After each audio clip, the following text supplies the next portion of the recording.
Working woman হয়ে বাড়ি কাজটা সামলাবে কি করে?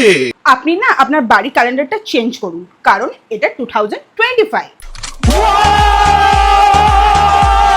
এ মা, তোমার কি বাজে দেখতে, আর গালে কি বিচ্ছিরি দাগ একদম ভর্তি।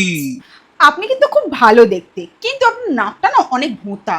আসলে সব ব্যাপারে এত নাক গলান না, তার কি হবে?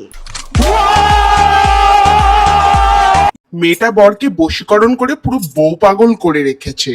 আপনি করতে পারেননি বলে কি আপনার প্রবলেম হচ্ছে?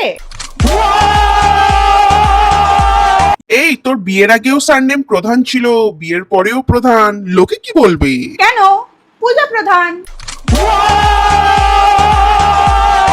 ইস, মেয়েটা ছোট জামা পরে রাস্তায় বেরোয়, কি অসভ্য। আপনার তো শাড়ি পরেও পেট কোমরটা ভালোই দেখা যায়। মেয়েটার বাড়ি থেকে একটা টাকাও দহেজ দেয়নি। আপনার শ্বশুরবাড়ি ভিখারি হলেও আমার শ্বশুরবাড়ি ভিখারি নয়। তা আপনার বাবা আপনার বরকে কত টাকায় কিনেছিল?